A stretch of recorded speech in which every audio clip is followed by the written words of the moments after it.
As Anita just said, I've been elected the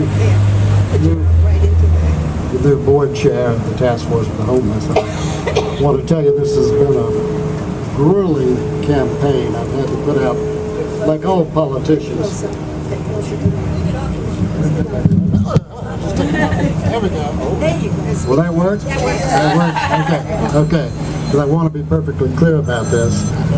If I look exhausted, in this campaign I've had to put out at least, like all politicians, a couple of $100 million in bribes in order to be elected to the board, the chair of the board of the task force.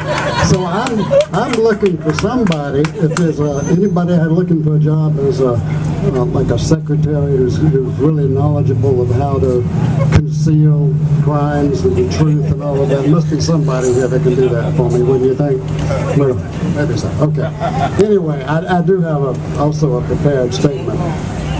When dust settles from this Battle of Atlanta, the community here at the Pine will be essentially the same. The city of Atlanta will never be the same.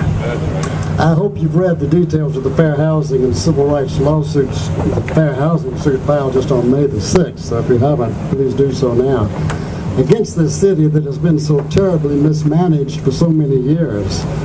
And mismanaged is, of course, far too weak a word.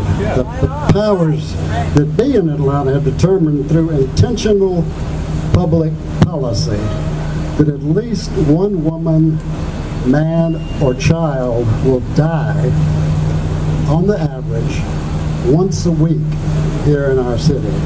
Our city. This is our city. That to us at the task force has never been acceptable. So we, the people of Atlanta, who do more than pay lip service to concepts of equality, human rights, and compassion, are seeing to it that the old Atlanta power structure is set to take a fall that will be heard around the world. Yeah.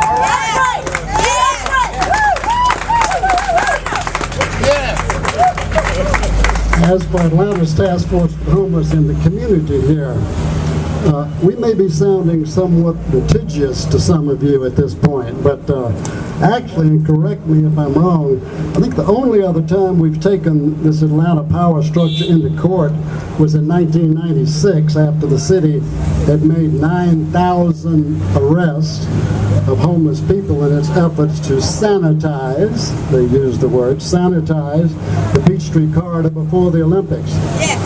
We won that suit. We won that suit. We stopped the arrests that were unconstitutional, and 2 days before the opening ceremony of the Olympics, word about Atlanta's cruelty raced literally around the world. And the task force at that time was marked for extinction. Yep.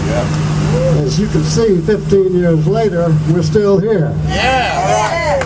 And we'll be here as long as we're needed. A couple of days ago, an Atlanta newspaper, under a photograph of the building, printed this revealing misunderstanding of what the Battle of Atlanta is all about. Quote, "The city's largest homeless shelter is fighting an uphill battle to hold on to its valuable real estate." Now, I don't know. I think they might have confused us with Central Atlanta Progress. Maybe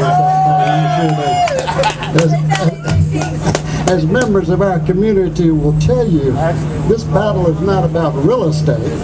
It's about saving the community at Peachtree Pine and about changing the way Atlanta does business. For 13 years, we've heard promises that all of Atlanta's people who are homeless will be cared for. It's never happened, and there's no sign whatsoever that those who are now making the promises have any intention of following through, except by creating more jails and private prisons to accommodate a 21st century form of slavery. Yeah. I think of the Native Americans here in closing, the Native Americans who were always lied to, cheated, and being told that someone else owned their land. The building at Peachtree Pine belongs to the community of Peachtree Pine and will remain so. Thank you.